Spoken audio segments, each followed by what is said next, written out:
And welcome back to Life Leadership with Alex Urbina, right here in your hometown station, AM 1220 KHTS.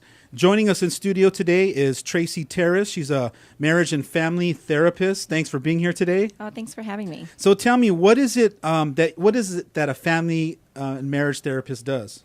Well, we provide therapy to the hurting, basically. When people have issues in their life that they have not been able to overcome and they want to get to the bottom of it, like figure out why they're thinking and behaving a certain way, they'll come in for therapy so that they can overcome the reasons and the challenges that they have been facing throughout life to get to the next step, to move forward in their life instead of being stuck, and also to get rid of emotions that have been holding them back, like anxiety and depression, which are the top two diagnoses we have right now in the country. So do you notice that most of your clients, they come to you because they're already desperate? Like they get to a place where they don't know where to go anymore. They don't know where to turn.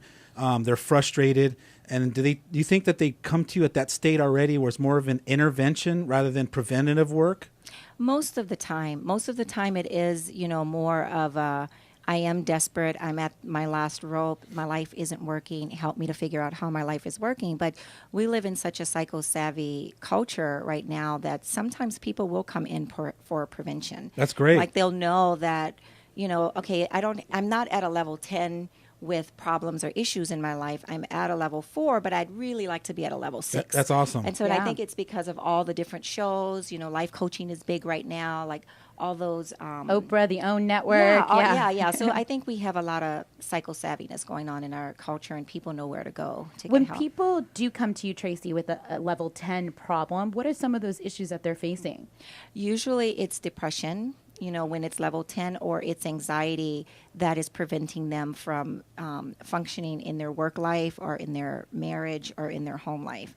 And the thing that's scary about depression is a lot of times people with depression will oftentimes wait until they are at a level 10. Like I'm, feeling suicidal, I'm thinking of doing something that's not going to be good for me or for my family, help me to get out of this. So I typically have to do an assessment to see if it's something that can be managed through therapy, to see if it's something that where a hospitalization might be required or psychiatric services might be required, meaning psychopharmacology, like getting medication, because therapy only works to a certain point for some people, and then a lot of times some people will have to have medication along with therapy. So if somebody's coming to you and they're depressed, let's say, and let's say you do the evaluation on them and they're not at the point where they need psychological medication or need to see a psychiatrist or anything, what do you recommend? What do you do with them then? Do you go through a process with them that has them build up their self-esteem again, or? Yeah, I start with their thoughts. Like I'll ask them about what are some of the thoughts you are having, and I help them to trace back and make connections and links to figure out, what is contributing to these feelings, because a lot of times people think that outside events cause us to feel a certain way, but it's really how we think of what is going on. And so I start with that, and that's called cognitive therapy. And then I get into the behavioral piece of telling them to do the basics, like, exercise, like, try to go to bed and get up at the same time every morning. Even if you're not employed, if you're stay at home, try to have yourself on a routine. Try to find something that brings you joy and do it at least 2 or 3 times a week.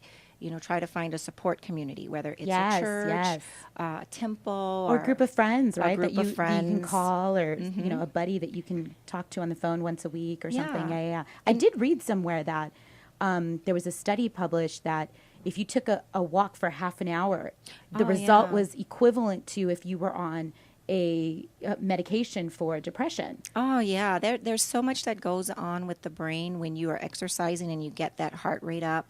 And it just makes you feel better. It makes you sleep better. It makes you perform better.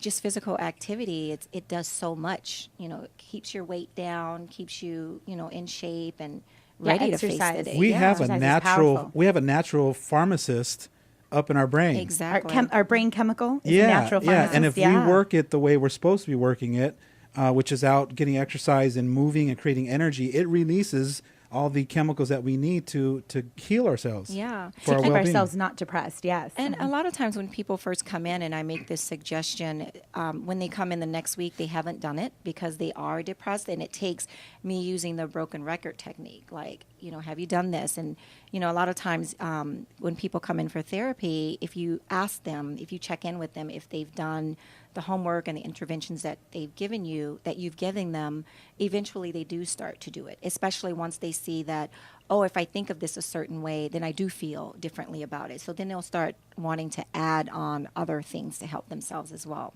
Yeah, it's the same with coaching, with assignments that we give. I know with my clients, they might not do it the first week or the first couple of weeks. It takes a couple of weeks for them to get into the motion of doing it. Yeah. But then I think it's also valuable for us to see, so why didn't it get done? And what was stopping you? And then Exactly. you're saying that you're committed to getting better or feeling better. And this is a step to have you have that. So why didn't it happen?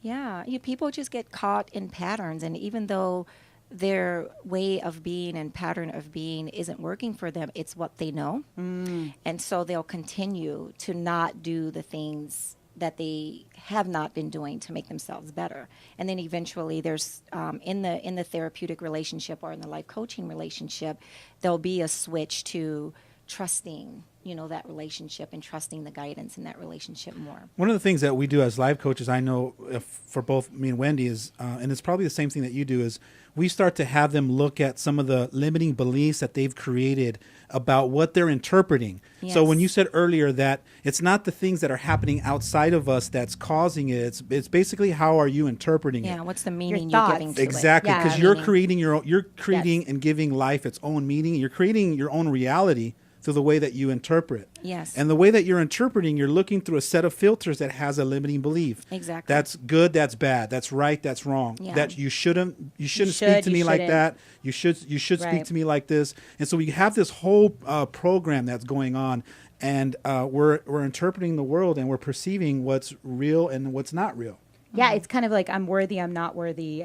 And what I've learned through studying to be a coach and practicing with my patients is that really at the end of the day, everything's a neutral event. It's Exactly. just neutral. We're the ones that give it 100% It's how meaning. you see it, yes. It's all how we see it. And so your cognitive therapy part in terms of getting them to understand their thoughts Yeah. is similar to what we do with coaching is having people realize, hey, there's thoughts going on in there that we need to capture first, right? First, it's Exactly. become consciously aware that these thoughts are happening because some people don't even know they have Yeah, a they're broken just record. running in the background. Yeah, this So- little voice right inside our heads. Actually, we all have this little voice in our heads that's constantly telling us stuff. And if you're wondering what little voice we're talking about, it's the little voice that said, "What little voice is she talking about?" That's the one that we're talking about. It's unconsciously right. chatting at you all the time. Yeah. Exactly. So stay tuned for more. We're going on a short break. We'll come back to talk more about the little voice in our head.